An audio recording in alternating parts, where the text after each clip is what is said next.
mahasiswa PPG dalam jabatan 2020 LPTK Universitas Pancasakti Tegal. Hari ini 30 November 2020 pukul 13.00 akan mengadakan video pembelajaran uji kinerja.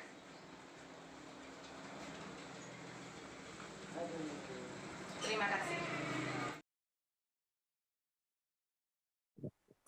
Assalamualaikum warahmatullahi wabarakatuh. Waalaikumsalam warahmatullahi wabarakatuh.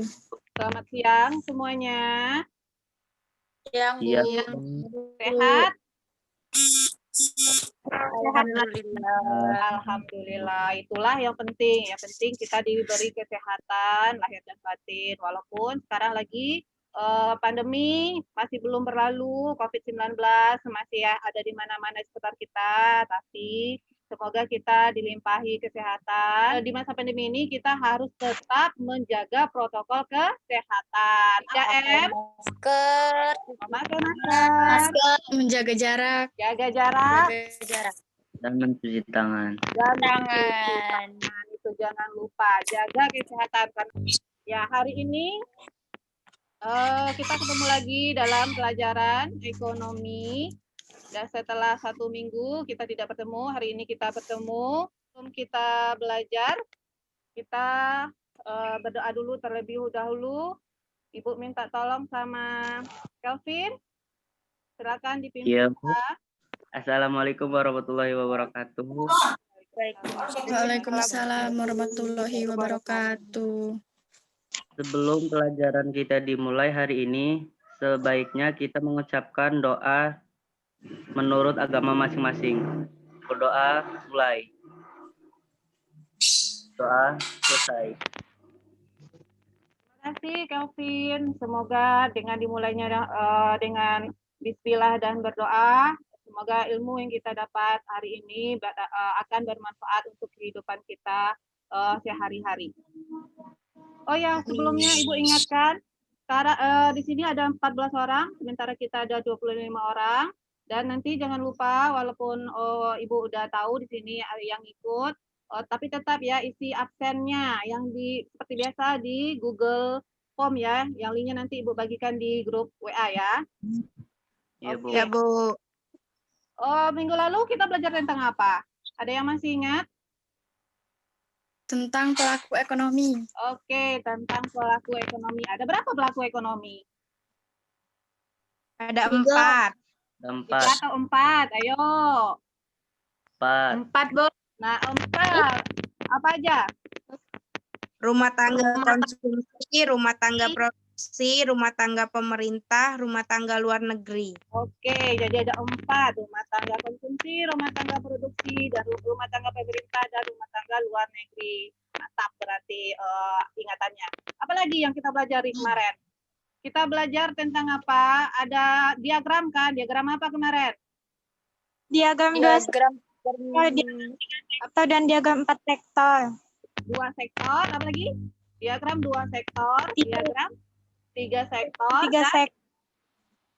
Diagram 4 sektor. Nah, diagram 4 sektor. Nah, masing-masing sektor itu menunjukkan jika diagram 2 sektor berarti diagramnya antara 2 pelaku ekonomi. Kalau 3 sektor berarti 3 pelaku ekonomi, dan 4 sektor berarti ada 4 pelaku ekonomi. Oke, berarti kemarin sudah oke ya bab yang kemarin, udah masih ingat semua. Dan sekarang kita masuk ke bab baru tentang, sebentar Ibu share screen dulu. Oke, hari ini kita belajar bab baru tentang permintaan dan penawaran. Materinya tentang permintaan dan penawaran. Di bab 4, kalian belajar di bab 4, terbentuknya harga keseimbangan dan struktur pasar. Nah, jadi kita di hari ini belajar tentang permintaan dan penawaran, demand and supply. Adapun kompetensi dasarnya yaitu mendeskripsikan terbentuknya keseimbangan pasar dan struktur pasar. Nah, indikator pencapaian kompetensinya yang pertama menjelaskan pengertian permintaan dan penawaran. Yang kedua, mengidentifikasi faktor-faktor yang mempengaruhi permintaan dan penawaran. Yang ketiga, mendeskripsikan hukum permintaan dan penawaran serta asumsinya. Nah, itu dia KD dan indikator pencapaian kompetensi yang harus dicapai hari ini. Apa tujuan dari kita belajar hari ini? Ini dia. Tujuan kita belajar hari ini yaitu melalui pendekatan saintifik dengan menggunakan model pembelajaran problem based learning dengan metode diskusi dan penugasan, peserta didik dapat menjelaskan pengertian permintaan dan penawaran, mengidentifikasi faktor-faktor yang mempengaruhi permintaan dan penawaran, serta mendeskripsikan hukum permintaan dan penawaran serta asumsi-asumsinya dengan benar. Nah, itu tujuan pembelajaran kita hari ini yang harus kita capai. Oke. Selanjutnya. Lihat gambarnya. Udah lihat gambar? Udah. Gambar apa itu? Pasar. Nah, gambar pasar. Pernah ke pasar? Pernah. Pernah, Bu. Sering. Apa aja yang ada di pasar? Banyak. Jual dan pembeli. Penjual, pembeli, apa lagi?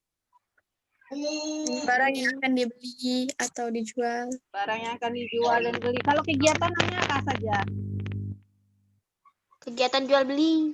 Kegiatan jual beli. Apa lagi? Tawar menawar. Tawar menawar. Kalau Ibu nanya kalian itu kalau biasanya beli apa sih? Pendapatan perkatuan. Biasanya beli apa? Beli Biasanya sayur, beli perabotan. beli perabotan. Aduh, Angel beli perabotan, udah beli perabotan, beli sayur. Nah, misalnya ya, kalau misalnya kamu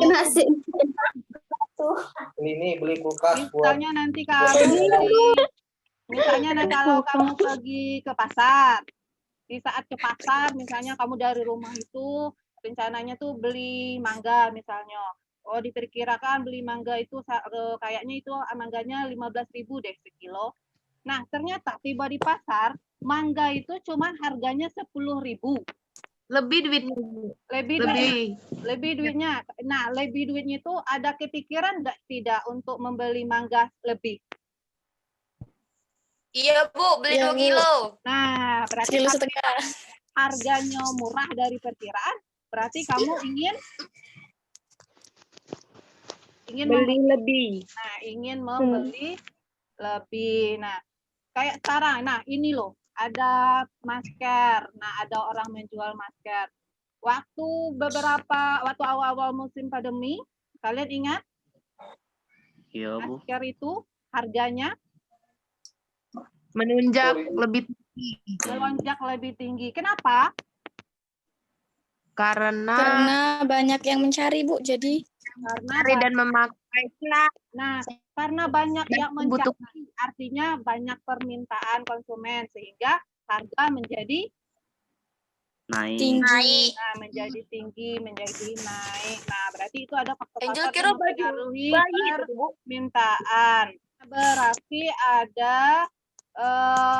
berarti di sini ada kegiatan permintaan dan penawaran. Nah, apa itu permintaan? Ada yang tahu? Oke. Permintaan adalah sejumlah barang atau jasa yang diminta oleh konsumen pada saat harga tertentu dan pada waktu tertentu. Berarti permintaan ini berasal dari siapa? Konsumen. Konsumen. Dari konsumen yang meminta barang. Nah, jadi permintaan ini sejumlah barang atau jasa yang diminta oleh konsumen. Selanjutnya, ada beberapa macam permintaan. Berdasarkan daya belinya, permintaan itu dibagi tiga. Apa saja? Permintaan absolut, permintaan potensial, permintaan efektif.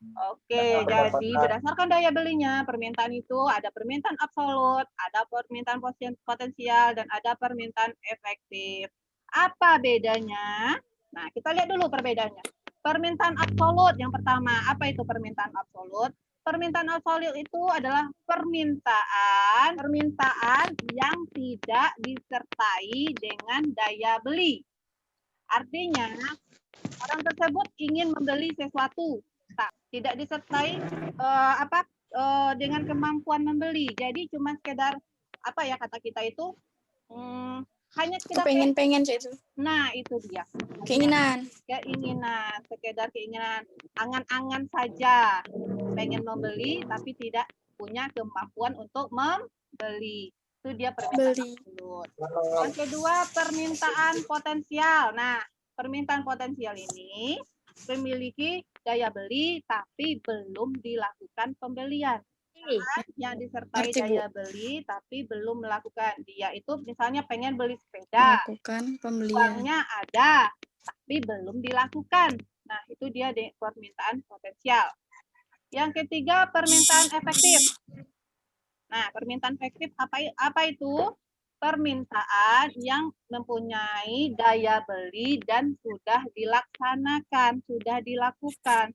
Jadi itu berarti permintaannya udah real, udah terjadi, udah punya daya beli dan sudah dilaksanakan. Itu dia. Berdasarkan daya belinya, permintaan itu dibagi 3. Selanjutnya berdasarkan jumlah konsumennya, permintaan itu dibagi atas 2. Yaitu Permintaan individu dan permintaan kolektif. Nah, permintaan individu. Berarti kalau permintaan individu itu berarti permintaan yang berasal dari satu orang konsumen. Nah, dari perorangan, per individu. Kalau kolektif? 2 orang atau lebih. Nah, 2 orang atau lebih namanya kolektif. Berarti permintaannya berasal dari bersama-sama permintaan. Berarti permintaan pasar. Oke.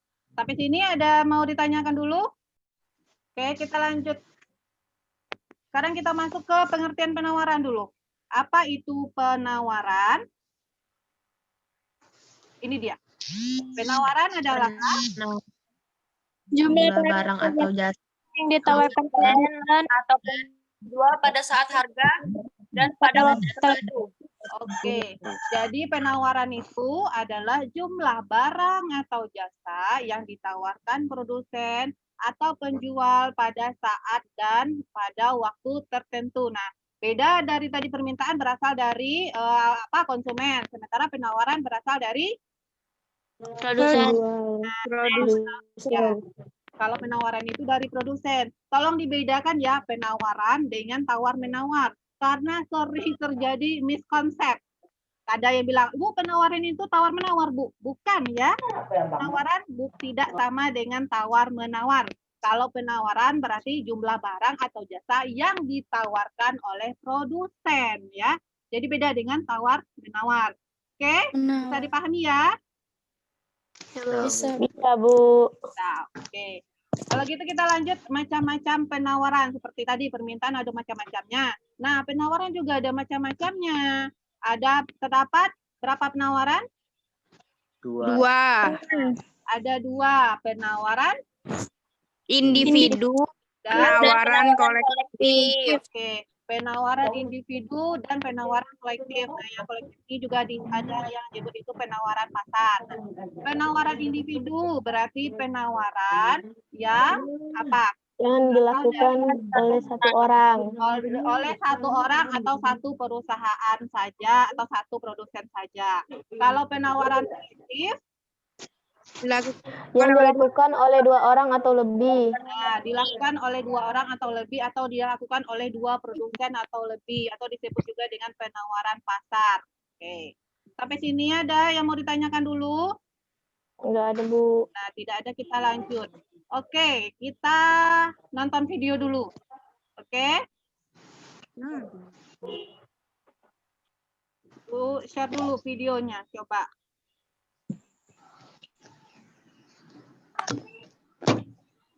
Kelihatan? Kelihatan, Nak? Kelihatan, Bu. Oke. Pernahkah Anda bertanya, mengapa ya setiap hari begitu banyak orang yang Ada kedengaran suaranya, Kak? Dengar, Bu. Oke, silakan ditonton dulu, dinikmati dulu videonya. Membeli barang dan menjual barang dagangan. Di dalam setiap kegiatan jual beli, baik skala besar ataupun skala kecil, pasti terdapat yang namanya permintaan dan penawaran. Permintaan adalah sejumlah barang yang akan dibeli atau yang diminta pada tingkat harga tertentu dalam waktu tertentu. Jenis-jenis permintaan, yang pertama permintaan efektif, kedua permintaan potensial, dan yang ketiga permintaan absolut. Nah, sekarang kita akan mempelajari faktor-faktor yang mempengaruhi permintaan. Yang pertama, harga barang itu sendiri. Apabila harga suatu barang semakin murah, kecenderungan permintaan terhadap barang itu akan bertambah, dan hal ini berlaku juga sebaliknya. Harga barang lain, yang pertama harga barang pengganti atau substitusi. Misalnya kopi dapat digantikan dengan teh, begitu juga sebaliknya. Jadi ketika harga kopi naik, permintaan kopi akan turun. Akan teh, harga barang pelengkap atau komplemen dan gula akan naik juga. Dan yang ketiga adalah misalnya apabila harga pisang naik, maka tidak mempengaruhi harga kopi. Yang ketiga adalah pendapatan masyarakat. Tingkat pendapatan konsumen akan menunjukkan daya beli konsumen. Semakin tinggi tingkat pendapatan, maka semakin meningkat permintaan terhadap suatu barang, yaitu tren yang terjadi di masyarakat. Misalnya dahulu masyarakat menyukai teh manis dingin, namun kini masyarakat menyukai Thai tea, yaitu campuran antara teh, susu, dan es. Selera atau kebiasaan juga akan mempengaruhi permintaan suatu barang. Jika selera masyarakat terhadap suatu barang meningkat, permintaan terhadap barang itu pun akan meningkat. Yang kelima adalah jumlah penduduk. Permintaan suatu barang untuk harga tertentu. Yang keenam adalah ekspektasi di masa depan. Naik adalah lebih baik membeli barang itu sekarang, sehingga mendorong orang untuk membeli lebih banyak saat ini. Misalnya emas dan tanah. Penawaran adalah keseluruhan jumlah barang yang tersedia untuk ditawarkan pada berbagai tingkat harga tertentu dan waktu tertentu. Jenis-jenis penawaran. Yang pertama adalah penawaran individu, yaitu penawaran yang dilakukan oleh satu orang penjual dan atau produsen. Yang kedua adalah penawaran pasar, yaitu penjumlahan dari penawaran individu. Nah, sekarang kita akan mempelajari mengenai faktor-faktor yang mempengaruhi penawaran. Yang pertama adalah harga dari barang itu sendiri. Maka jumlah barang yang ditawarkan juga kenaikan. Dan sebaliknya, apabila jumlah barang yang ditawarkan mengalami penurunan, maka harga yang akan ditawarkan oleh penjual pun juga akan mengalami penurunan. Yang kedua adalah harga barang pengganti. Meningkatnya harga penawaran bukan dikarenakan meningkatnya jumlah barang saja, namun juga dikarenakan oleh faktor harga barang pengganti. Maka penjual pun juga akan meningkatkan jumlah barang yang ditawarkan. Dengan begini, penjual berharap konsumen akan beralih dari barang pengganti ke barang-barang lain yang ditawarkan, karena harganya lebih rendah atau murah. Contohnya, seperti harga kopi meningkat, menyebabkan harga barang penggantinya yaitu teh menjadi lebih rendah. Sehingga penjual akan lebih banyak menjual teh daripada kopi. Yang ketiga adalah biaya produksi. Biaya produksi berkaitan erat dengan harga penawaran barang, karena besar kecilnya biaya produksi dapat mempengaruhi harga dari suatu barang. Biaya yang digunakan untuk membeli bahan baku, biaya untuk menggaji pegawai dan sebagainya juga mempengaruhi harga dari sebuah barang yang akan dijual. Biaya produksi meningkat, maka harga barang yang diproduksi akan melambung tinggi. Akibatnya, produsen akan menawarkan barang produksinya dalam jumlah yang lebih sedikit. Dan sebaliknya, jika biaya produksi turun, maka produsen akan meningkatkan jumlah produksinya. Dengan begitu, penawaran terhadap barang yang dihasilkan pun akan meningkat. Yang keempat adalah kemajuan teknologi. Tidak banyak yang mengetahui apabila pengaruh terhadap besar atau kecilnya harga barang yang ditawarkan. Kemunculan teknologi yang lebih modern akan memudahkan produsen dalam menghasilkan barang ataupun jasa. Dengan penggunaan mesin-mesin mampu menurunkan biaya produksi dan dapat memudahkan produsen dalam menjual barang dengan jumlah yang lebih banyak. Demikianlah video kita kali ini. Oke, sekarang ini tugas kalian.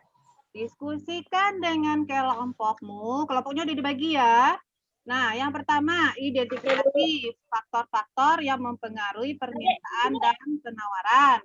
Yang kedua, analisis pengaruh harga terhadap jumlah barang yang diminta atau yang ditawarkan. Nah, kita ada 3 kelompok, nanti masing-masing kelompok mempresentasikan hasil dari diskusinya. Nah, Ibu kasih waktu 15 menit cukup ya. Oke? Ya, Bu. Oke? Oke, Bu. Nah, oke. Ibu tunggu 15 menit, setelah itu kalian presentasikan hasil diskusi kalian. Nah, berdasarkan video tadi bisa kalian jadikan untuk referensi, dan nanti juga kalian bisa cari info-info lain di Google atau di YouTube. Silakan kalian cari sendiri. Silakan kalian diskusikan dulu. Silakan keluar dulu dari Zoom-nya dan silakan didiskusikan. Oke, kita mulai. Sekarang kita presentasikan hasil dari diskusi kalian. Yang pertama itu tentang apa tadi? Faktor-faktor yang mempengaruhi permintaan dulu. Silakan Ibu minta kelompok 1 untuk mempresentasikan. Assalamualaikum warahmatullahi wabarakatuh. Waalaikumsalam warahmatullahi wabarakatuh. Saya dari kelompok 1 ingin memaparkan hasil diskusi kami, yaitu tentang faktor yang mempengaruhi permintaan. Faktor yang mempengaruhi permintaan terbagi menjadi 4 faktor. 1. Harga barang itu sendiri. Semakin tinggi harga barang, semakin sedikit permintaan akan barang tersebut. 2. Harga barang lain. Dengan meningkatkan harga barang, substitusi, permintaan suatu barang tertentu akan meningkatkan dan sebaliknya. 3. Pendapat konsumen. Jika pendapat konsumen meningkat, orang cenderung membeli lebih banyak dan sebaliknya. 4. Selera masyarakat. Naik dan berubahnya selera masyarakat akan mempengaruhi permintaan. Baiklah, cuma itu saja yang dapat kami paparkan. Kami akhiri. Wassalamualaikum warahmatullahi wabarakatuh. Waalaikumsalam warahmatullahi wabarakatuh. Dari kelompok lain ada tambahan? Ada tambahan dari kelompok lain tentang faktor-faktor yang mempengaruhi permintaan? Udah lengkap? Yang dipresentasikan Sonia, ada yang mau nambahkan? Oke. Jadi tadi udah dipaparkan sama Sonia, bagus sekali hasil presentasi dari kelompok 1, faktor yang mempengaruhi permintaan. Nah, ini kita bahas dulu ya. Benar nggak yang dipresentasikan Sonia tadi? Nah, itu dia. Ada beberapa, kita bahas lagi. Yang pertama, harga barang itu sendiri. Nah, berarti harga barang itu sendiri. Misalnya tadi, masker. Nah, kalau misalnya masker itu waktu awal-awal kemarin itu kan harganya melangit ya. Nah, kalau misalnya masker itu harganya udah turun, gimana ya dengan permintaannya? Permintaan akan menaik. Harganya turun, maka pembelian akan atau permintaan barang tersebut akan naik. Dan sebaliknya, kalau misalnya kayak kemarin, kalau misalnya beli masker, maskernya harganya masih mahal. Nah, kalian nyetoknya di rumah pasti masih lebih sedikit kan? Ya udahlah, pakai aja lah yang kemarin dulu. Kayak kemarin itu masker lagi mahal, ya udah yang satu masker itu aja dicuci bolak-balik, itu aja yang dipakai gonta-ganti, benar enggak? Tapi kalau benar. Iya, Bu. Coba sekarang harga masker anjlok kan? Iya, Bu. Murah. Nah, kalian lebih banyak membeli masker kan sekarang ini? Udah, Bu. Mungkin kalian disesuaikan dengan warna baju. Jadi masker itu udah jadi koleksi sekarang itu. Bener nggak? Iya, Bu. Bener, Bu. Karena sampai beli 3 kotak loh, Bu. Nah, karena harga maskernya yang sekarang lebih murah. Jadi harga barang akan mempengaruhi permintaan. Yang kedua, harga barang lain yang berhubungan. Misalnya, kamu pergi ke pasar, niat dari rumah beli jeruk ini. Beli jeruk. Tiba di kios buahnya, harga jeruk ternyata kilo 15.000. Di sebelahnya ada mangga.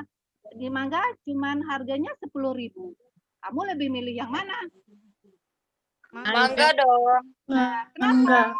Mangga karena harganya lebih Harganya murah. lebih murah. Karena harganya lebih murah dan itu kan juga sama-sama buah. Berarti itu bisa dijadikan barang substitusinya, barang penggantinya.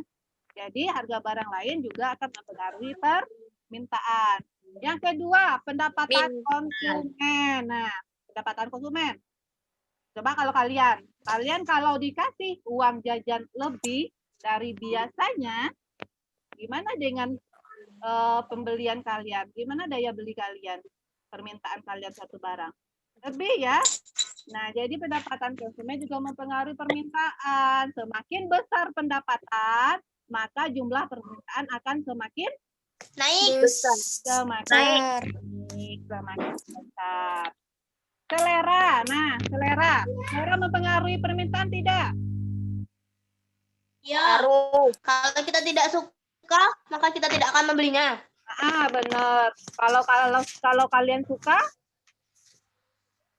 Bakal Membeli. nah akan membeli. Nah, biasanya kalau seleranya milenial selera, nah dari pertamanya cuma beli 1, nanti ujung-ujungnya beli 2, beli 3. Benar enggak?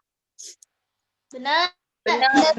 Jadi selera mempengaruhi permintaan. Yang berapa lagi? Kelima, ekspektasi atau harapan masyarakat. Nah, misalnya diinformasikan, diumumkan sama pemerintah, bahan bakar akan naik 3 hari lagi.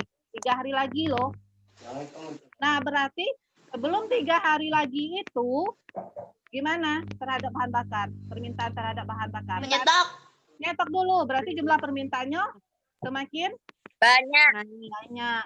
Atau orang tua kalian katanya, ini bulan depan kayaknya harga emas mau naik ini.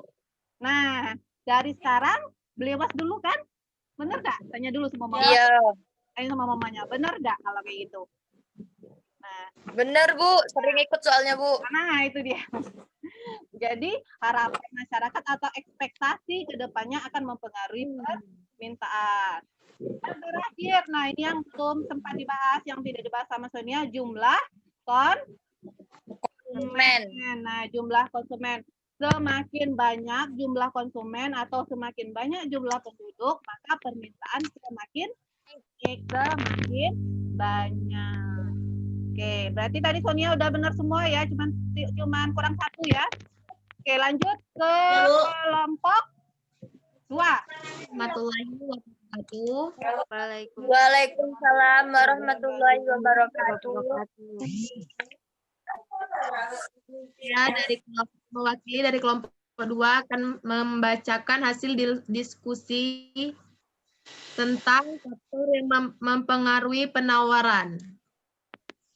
Faktor yang mempengaruhi penawaran dibagi menjadi 4. 1. Harga barang itu sendiri, kenaikan harga akan meningkatkan jumlah penawaran. 2. Biaya produksi. Jika biaya produksi rendah, akan memberikan keuntungan kepada produsen dengan menawarkan barang dan jasa dalam jumlah yang lebih besar. 3. Teknologi akan mengakibatkan bertambahnya jumlah produksi dan biaya produksi semakin rendah, sehingga akan mengakibatkan jumlah penawaran barang. Keempat, ada pendapat lain dari kelompok lain? Ada pendapat, ada sanggahan, atau ada tambahan? Ayo, silakan. Faktor yang mempengaruhi penawaran. Nah, harga barang itu sendiri, kata speaker tadi. Harga barang itu sendiri akan mempengaruhi penawaran. Nah, meningkat harga barang. Jika jumlah harga barang naik, jumlah penawaran jumlah barang yang ditawarkan oleh produsen juga akan ikut naik. Meningkat dan sebaliknya. Yang kedua, harga barang lain. Berarti sampai sini ada yang mau ditanyakan? Gak ada, kita lanjut ke kelompok 3. Hubungan antara harga dan jumlah barang dapat dilihat dari hukum permintaan dan penawaran, di mana jika harga suatu barang naik, maka jumlah permintaan turun dan sebaliknya. Sedangkan dalam penawaran, jika harga suatu barang naik, maka jumlah barang yang ditawarkan juga akan naik dan sebaliknya. Itu Sekian yang dapat saya sampaikan. Wassalamualaikum warahmatullahi wabarakatuh. Waalaikumsalam warahmatullahi wabarakatuh. terima kasih Angel. Singkat, padat, selesai. Oke? Oke. Jadi hubungan antara harga dengan jumlah barang yang diminta atau yang ditawarkan bisa kita lihat dari hukum permintaan, di mana hukum permintaan dan penawaran, di mana hukum permintaan berbunyi Harga suatu barang naik, maka jumlah permintaan turun dan sebaliknya. jadi hukum permintaan apabila harga suatu barang naik, permintaan barang tersebut akan turun. Jika harga suatu barang turun, permintaan akan naik dalam keadaan ceteris paribus. Nah, itu ada syaratnya ya hukum permintaan. Hukum permintaan berlaku pada saat ceteris paribus. Artinya, ceteris paribus itu jika faktor-faktor yang lain tetap. Faktor apa? Faktor yang mempengaruhi permintaan tadi. Ada beberapa faktor yang mempengaruhi permintaan tadi. Jika faktor-faktor selain harga tetap, maka hukum permintaan ini baru berlaku. Jadi, hukum permintaan berlaku di dalam keadaan ceteris paribus. Oke, jelas? Nah, hukum penawaran. Apabila harga suatu barang naik, penawaran barang tersebut akan bertambah atau akan naik juga. Tapi jika harga turun, penawaran akan Berkurang. tetap sama syaratnya juga ceteris paribus. Artinya jika faktor-faktor lain dalam keadaan tetap. Nah, itu dia. Jadi kalau hukum permintaan berbanding terbalik, hukum penawaran berbanding lurus. Oke, sampai sini ada yang mau ditanyakan? Enggak, Bu. Nggak ada? Sudah jelas semua? Insya Allah. Insya Allah. Jelas. Semua, karena ini udah selesai loh materi kita. Oke, kalau gitu, kalau udah jelas semua, coba kita simpulkan dulu materi kita hari ini. Yang pertama tadi, permintaan. Permintaan itu apa tadi? Jumlah barang yang dibeli atau diminta pada suatu harga dan waktu tertentu. Jumlah barang atau jasa yang diminta oleh konsumen pada tingkat harga dan periode tertentu. Penawaran. Ayo, penawaran apa? Penawaran adalah jumlah barang atau jasa yang ditawarkan produsen atau penjual pada saat harga dan pada waktu tertentu. Itu dia, benar. Penawaran sejumlah barang atau jasa yang ditawarkan oleh produsen pada harga dan periode tertentu. Apalagi? Faktor tadi, faktor yang mempengaruhi permintaan apa, ayo? Apa aja tadi? Faktor yang mempengaruhi permintaan ada harga barang itu sendiri, harga barang lain, pendapat konsumen, selera masyarakat, dan jumlah mempengaruhi penawaran. Harga barang itu sendiri. Harga barang lain. Permintaan apa tadi? Harga suatu barang tinggi, maka permintaan terhadap suatu barang akan turun. Oke. Ingat, dalam keadaan ceteris paribus. Nah, hukum penawaran lagi. Apa hukum penawaran? Apabila harga suatu barang naik, maka barang yang ditawarkan akan bertambah. Apabila harga turun, maka barang yang ditawarkan akan menurun. Oke, pintar. Nah, itu dia pelajaran kita hari ini. Kalian udah simpulkan bersama-sama, berarti kalian udah paham semua ya. Ada lagi kan yang mau ditanyakan? Udah ngerti semua? Insya Allah, Bu. Insya Allah. Kalau udah ngerti semua, seperti biasa, nanti Ibu share evaluasi post-test. Kalian jawab. Ibu tunggu jawaban kalian itu sampai jam 5. Ya, dan Ibu harap ada kenaikan atau ada peningkatan dari hasil evaluasi kalian hari ini. Oke. Dan untuk minggu depan kita belajar tentang kurva permintaan dan penawaran, pergeseran dan pergerakan kurva permintaan dan fungsi dari permintaan dan penawaran. Sebelum kita masuk minggu depan, cari dulu informasi-informasinya baik di internet ataupun di YouTube, silakan. Pokoknya waktu kita masuk belajar minggu depan, kalian sudah memiliki ilmu-ilmu atau informasi-informasi mengenai materi-materi kita yang akan kita pelajari minggu depan. Oke, kita sudahi pelajaran hari ini. Lebih baik kalau kita berdoa dulu. Oke, Ibu minta tolong berdoa. Siapa ya? Septri? Bisa minta tolong Ibu? Oke. Oke, silakan. Sebelum kita akhiri pelajaran hari ini, marilah kita berdoa menurut kepercayaan masing-masing. Berdoa dimulai. Selesai. Oke, terima kasih Septri. Semoga doa kita dijabah sama Allah dan ilmu yang kita dapatkan hari ini barokah dan akan bermanfaat bagi kehidupan kalian. Amin. Amin ya Allah. Oke, Ibu sudahi dan ingat tetap jaga kesehatan, tetap pelaksanaan protokol kesehatan yang 3M tadi, menjaga jarak dan Memakai masker. kita harus keluar rumah. Ibu sudahi pelajaran hari ini. Assalamualaikum warahmatullahi wabarakatuh. Waalaikumsalam warahmatullahi wabarakatuh.